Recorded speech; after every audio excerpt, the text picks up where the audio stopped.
आपको क्यों लगता है कि बैलेंस ऑफ पावर शक्ति संतुलन की बजाय हम एक तरफा खड़े रहें, इजराइल की आलोचना करें और ईरान की तारीफ करें, उसके साथ खड़े हुए दिखाई दें, जैसा कि सोनिया गांधी के आर्टिकल लेख में भी दिखाई देता है।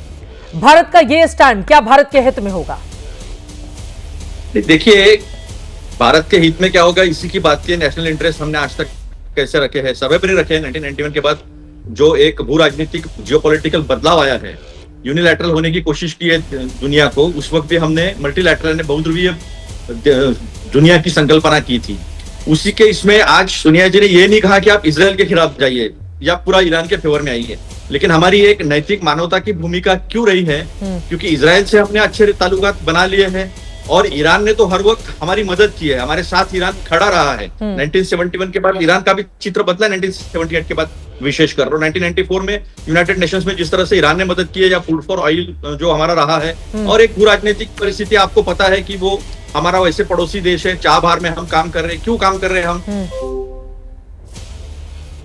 किसी वजह से ऐसा लग रहा है तकनीकी दिक्कत आ गई है। संगीत रागी जी, आपकी एक टिप्पणी लेते हुए, सोनिया गांधी ने अपने आर्टिकल में यह भी लिखा है कि नेतन्याहू ने, यानी कि इजराइल के प्राइम मिनिस्टर ने, उस नफरत को हवा दी जिसके चलते 1995 में इजराइल के प्रधानमंत्री यित्ज़हाक राबिन की हत्या हुई। इसके बाद फिलिस्तीनियों और इजरायलियों के बीच शांति की सबसे बड़ी उम्मीद खत्म हो गई है। इजराइल की जमकर मुखालफत करते हुए, आलोचना करते हुए वो नजर आई, ये कहते हुए कि ईरान के साथ खड़ा होने का यही समय है, सही समय है। संगीत रागी जी,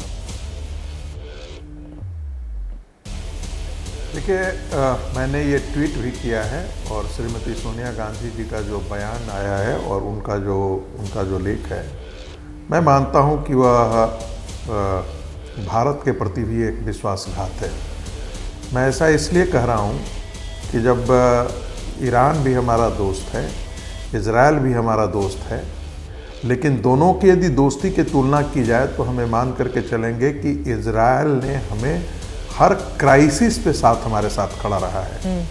जब 1971 में श्रीमती सोनिया गांधी जी भाग करके इटली के दूतावास में खड़ी थी, ठीक है, तब वो प्रधानमंत्री आवास में भी नहीं रह रही थी। मैं ये फिर बार आपके दर्शकों के लिए बता दूं कि 1971 के वॉर के समय ईरान जो है वो पाकिस्तान के साथ खड़ा था, मिलिट्रली भी और डिप्लोमेटिकली भी। और उस समय श्रीमती सोनिया गांधी जी इटली के दूतावास में जाकर के चुप गई थी, प्रधानमंत्री आवास पर भी नहीं रह रही थी, और कोई भी साथ जब नहीं खड़ा था उस समय भी इजराइल हमारे साथ खड़ा था। हमारे हर क्राइसिस में इजराइल खड़ा है। ऑपरेशन सिंदूर के समय भी वो खड़ा था, कारगिल था तब भी खड़ा था, 1971 में था तब भी हमारे साथ खड़ा था। आज जो आपका जो मिलिट्री हार्डवेयर है उसमें बहुत बड़ी भूमिका जो है वो आज इजराइल की देन है, जिसके आधार पर आप इतने बाकुड़ा होकर के आप खड़े हैं। तो ऐसी स्थिति में ये कह देना कि हमें ईरान के साथ खड़े हो जाना चाहिए, ईरान के पक्ष में खड़ा हो जाना चाहिए, ये मुझे लगता है कि ये ठीक बात नहीं है, ये देश हित में नहीं है। जो श्रीमती सोनिया गांधी जी बोल रही हैं वो भारत के हित में नहीं है। दूसरी बात एक जिक्र कर देना चाहता हूं, एक खास करके इसलिए भी कि भारत सरकार की एक स्टैंड है, दोनों के साथ ये बहुत डेलिकेट मामला है। अभी अतिल लौंडे पाटिल जी ने ठीक कहा, हम चारबाग में काम कर रहे हैं, हमारे उनके साथ भी बहुत अच्छे संबंध हैं, लेकिन जरा आप ध्यान दीजिए तो एकाध दो अपवाद को छोड़ दीजिए तो OIC की मीटिंग में कोई भी रेजोल्यूशन बिना कंसेंसस के पास नहीं हो सकते हैं। कश्मीर के मुद्दे पर कितनी बार ईरान हमारे साथ खड़ा रहा है, मैं एक जानना चाहता हूं, कितनी बार खड़ा रहा है। इस बार भी ऑपरेशन सिंदूर के समय क्या ईरान हमारे साथ खुल करके खड़ा हुआ? गलत कहा क्या कि गलत है, पाकिस्तान को ऐसा नहीं करना चाहिए, बैलेंस की नीति उसने अपना कर रखी थी, उसने ठीक है, नहीं धिक्कारा, बैलेंस की नीति अपना कर रखी हुई थी। मैं मानता हूं हाँ। सोनिया बिल्कुल भारत सरकार जो है वो ठीक बैलेंस नीति अपनाए हुए है, ठीक है, और सोनिया गांधी का बयान देश हित के साथ नहीं है। अतुल जी, आप इसका जवाब दे दीजिए, फिर बाकी मेहमानों के पास जाऊंगी। ये सच बात है कि ऑपरेशन सिंदूर के दौरान अगर सबसे पहला देश जो मजबूती के साथ हिंदुस्तान के साथ जुड़ा वो इजराइल था।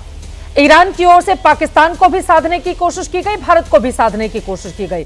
तो जो देश खोलकर हमारे साथ खड़ा हो रहा है उसके खिलाफ जाकर किसी एक मुल्क का समर्थन हम कैसे कर सकते हैं?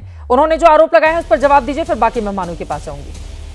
पहले तो मैं बीजेपी के प्रवक्ता जो है संगीत रागी जी, उनको मैं बता दूं सीधा ढंग से कि ना तो गांधी परिवार बीजेपी के प्रवक्ता नहीं है। हाँ पता है, सबको पता है, मैंने जो कहा वो सही कहा है।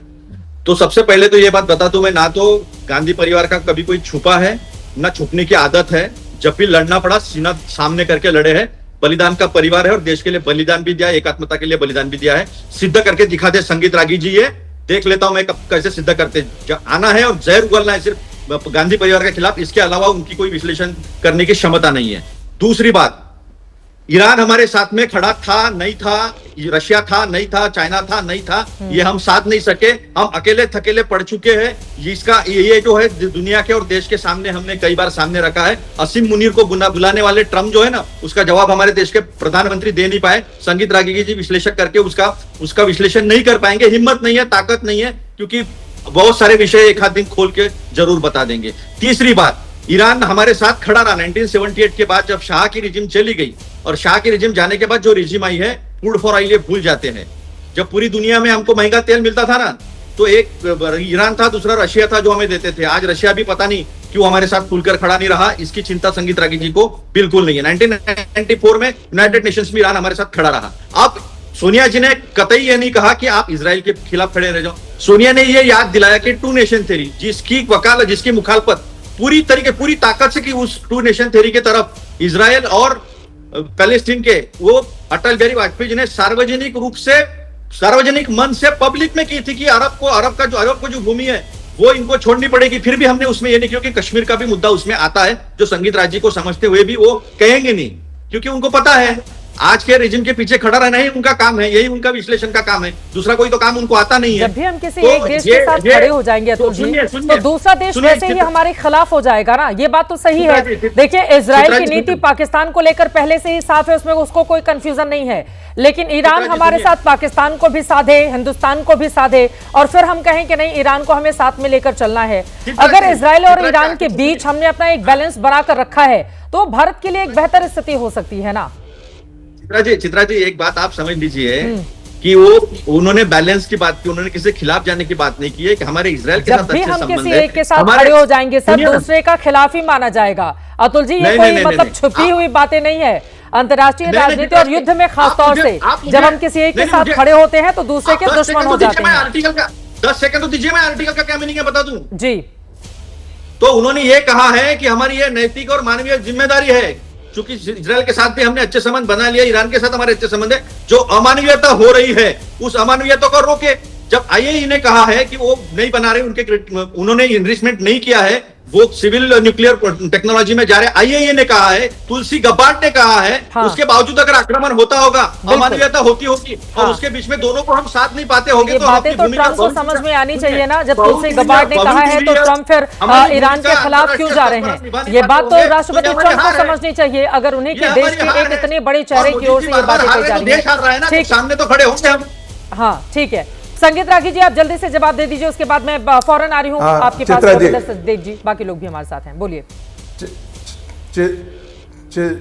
चित्रा जी, फिलिस्तीन के मामले पर भारत सरकार के स्टैंड में कोई परिवर्तन नहीं आया है। पहले जो था स्टैंड वही आज भी है, लेकिन कांग्रेस पार्टी चाहती है कि अरब कंट्री फिलिस्तीन के साथ नहीं है, जॉर्डन नहीं है, इजिप्ट नहीं है, बहरीन नहीं है, कतर नहीं है, सऊदी अरब नहीं है, यूएई नहीं है, लेकिन भारत भभक करके ज्यादा वहां पर अपना दिखाए, ये दिखाने की कोई आवश्यकता नहीं है। दूसरी बात, ईरान का जो प्रोजेक्ट रिजीम है वो दहशतगर्द है। मैं फिर कह रहा हूं, दहशतगर्द है।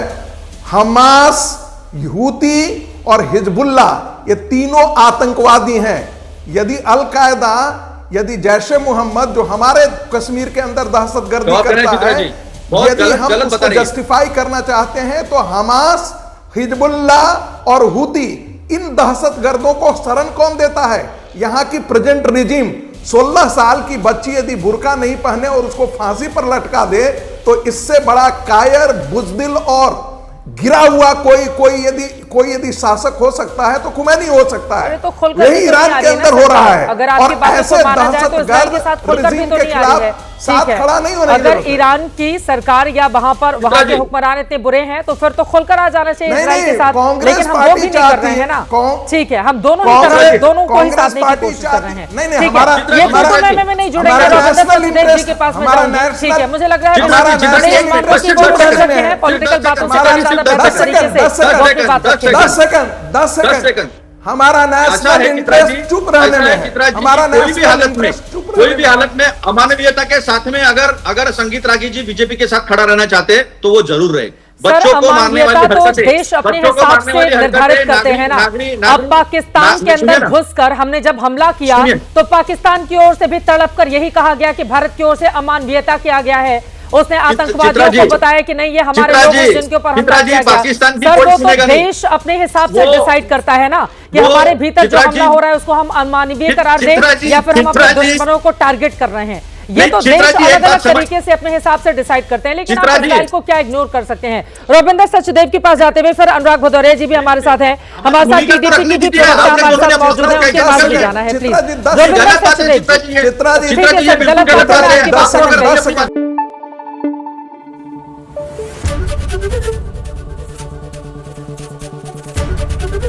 एबीपी न्यूज आपको रखे आगे।